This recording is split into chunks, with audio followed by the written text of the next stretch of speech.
Be handed a letter by your maid, break the wax seal, read it with dawning understanding, and then slowly look up into the middle distance with an ominous smirk. Order your carriage to be prepared at once. Me, getting a text, and calling a lift.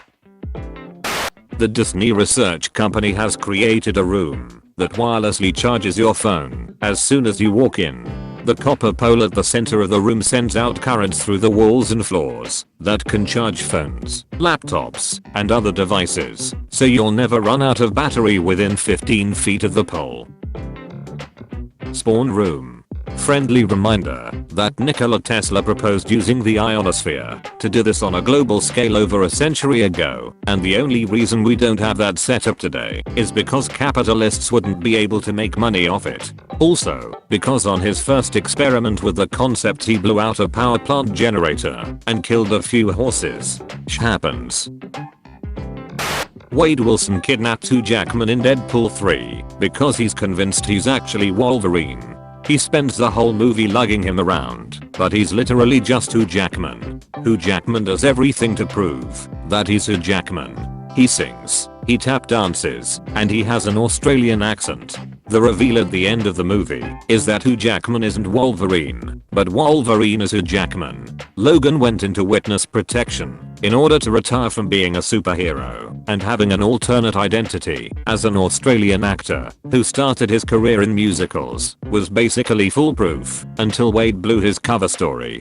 Considering that Hugh Jackman exists in the Deadpool cinematic universe, this works in canon quite well. This is revealed, of course, when Hugh Jackman gets shot and killed just prior to the final battle, providing Deadpool with the emotional push that carries him to victory. After Deadpool finally defeats the big bad, somehow overcoming by himself whatever obstacle he thought he would need Wolverine for, he turns to see Hugh Jackman in the last stage of regenerating from being dead and absolutely loses his shit about it. Every morning should start with me reading something like this.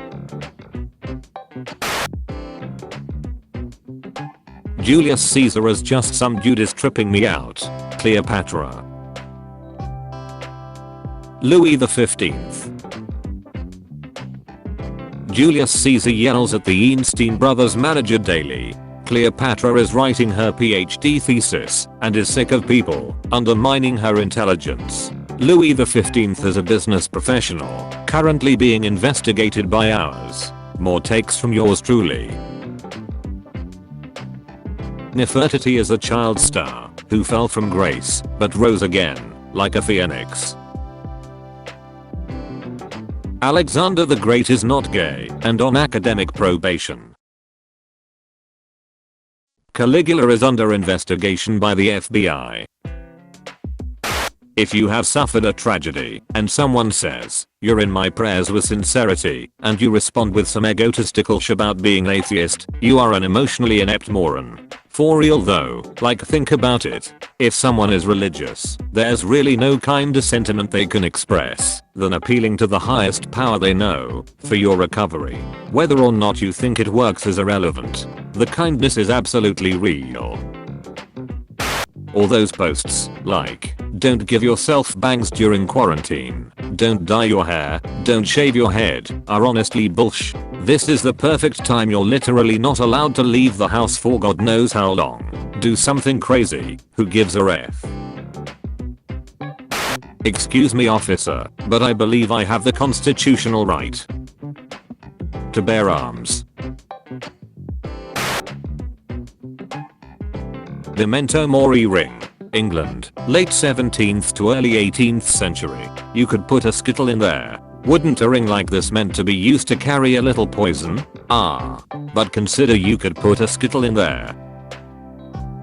Consider Victorian England, 1837 to 1901. American Old West, 1803 to 1912. Meiji Restoration, 1868 to 1912. French privateering in the Gulf of Mexico ended circa 1830. Conclusion. An adventuring party consisting of a Victorian gentleman thief, an Old West gunslinger, a disgraced former samurai, and an elderly French pirate is actually 100% historically plausible. the more insanity crops up, the more I start getting predictions for the near future. There is going to be a baby boom about 9 months after this block of quarantine time. It's going to be a batch of unplanned, but economically predicted kids, and their overall upbringing will probably reflect this.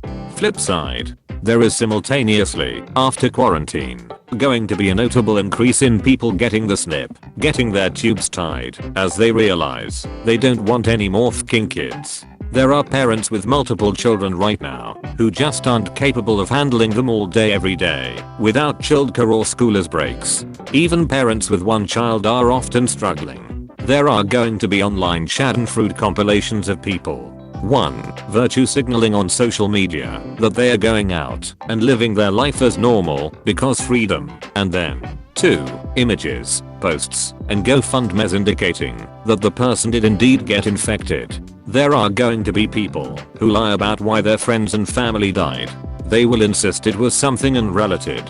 The harder people insisted that this was a hoax illness or that they deserved to continue doing as they pleased, the harder they will pretend their relative's new lifelong lung problem was pneumonia that onset from nothing in particular. Flu. Bad luck. Nothing to do with COVID. There are going to be a ton of divorces/breakups. No surprise there. China's already experiencing this. There has been some talk of romantic confessions among quarantined roommates, and I hope the cute stories are real. We are going to see a huge uptick in people who were previously mentally healthy, experiencing new scary symptoms of anxiety and depression. People whose teeth are grinding, jaws are clenching, who are experiencing weight changes, intrusive negative thoughts, listlessness, the works. A lot of them are not going to easily identify or understand what's going on because this will be new to them. A lot of them are probably going to be the same people that said mentally ill people need to calm down or cheer up, and a lot of them are going to be the type to resist therapy. It's going to be rough, and we are going to have to be the bigger people. I'm serious. We are going to have to be the bigger people, because a lot of these people are not going to be comfortable accepting help or admitting that have spent their lives being dismissive of something serious and legitimate. You can remind your Aunt Bethany how shitty she was to you after you had to take a semester off for your depression, but in the same conversation, hand her some resources she can use to get her own help. We've done it. We've located the coolest motherfucker on the planet. It's him. My cousin Throckmorton. I'm literally never going to get over the witch that lives in the ocean. Like, I understand that a lot of features evolved to detect light and potential threats, but god bro, did you really need to make your skull transparent? You look like a spaceship. I want to point out that those dots on the front of its face aren't its eyes, the green orbs inside of its skull are. My mom's boyfriend is this 6'2" super buff macho dude with many facial piercings who enjoys death metal, and I just came downstairs and found him crying because they had to put down a dog on Animal Cops. I like him. Keep him.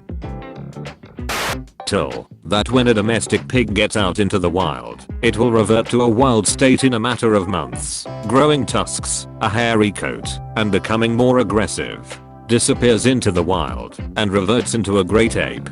Are you saying humans are domestic apes? Are we not? Bigfoot is just a man who made a choice.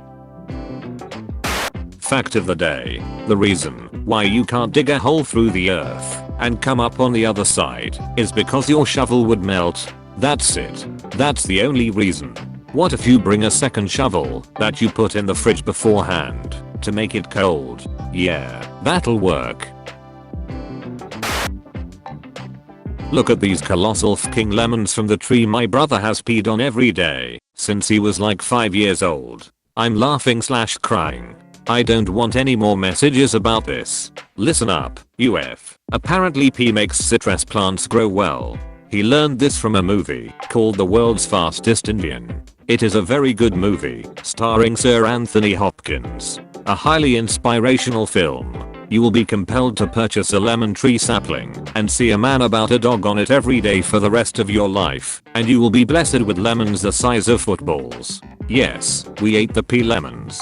When life gives you lemons, pee on them. More like, pee on life, until it gives you lemons. If I had $22,500, I would buy a can of soda and an apply juice. You can buy anything you want with $22,500. Yeah, and they want soda and apply juice. Apply juice to what?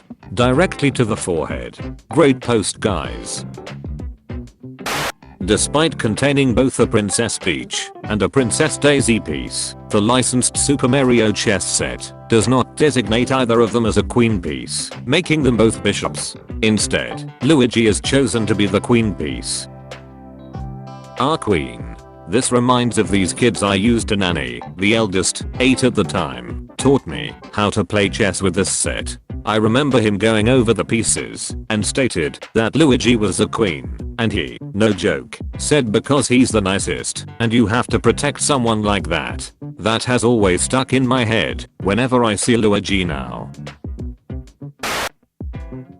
Scientists are trying to put Neanderthal brains into robots. A US scientific study is trying to find out why Neanderthals went extinct. Literally nothing can go wrong with this plan. Do it, do it, do it, do it, do it. Iral grug posting soon. Ooga booga point wav. Prelocating rock space. Wallmate.jpg loaded. Club.gif installing. 100%. Initiating social protocol 023. Please wait. Oog. I don't know anything about Dragon Ball and have no intention of getting into it. I just want to know what leads Vegeta, who I understand is the Prince of Space or something, to turn good, settle down, get a beautiful wife, and wear a pink blouse. He met a woman who wasn't intimidated by him, and he had no coping mechanism except to marry her. I can respect that. Our biggest mistake was letting the 1% of germs live. Our biggest mistake was letting the 1% live. Do you ever catch your pet in a photo that makes them look like there's nothing going on in their brain? Absolutely zero cognitive function. A rare biological specimen of Dumbus. Me. Dies. 17th century lady ghost in my room that I can suddenly see now. Oh, hey, me, a ghost. Or, F, her, yeah, me. So it's ghosts? It's ghosts? Her, yeah, it's ghosts. Me. Is there a heaven I can reach? Or her, it's just ghosts. Oh, I'm so genius. I filled this sugar canister with Gatorade powder so I can pour it in bottles easier than the scoop. Hell, why must you do these things? Sounds like someone's been drinking Gatorade. I poured Gatorade into my coffee. Doesn't show affection. Oh no, I'm making things awkward. Shows affection. Oh no, I'm making things awkward. Exists. Oh no, I'm making things awkward. Me. Googling. Snake bite leg. What to do? Google. Elevate and apply pressure. Me. Lifting snake real high. Apologize or else. Dudes in 18th century would be like, if you don't respond to my marriage proposal by next winter, I'm going to enlist in the war and die.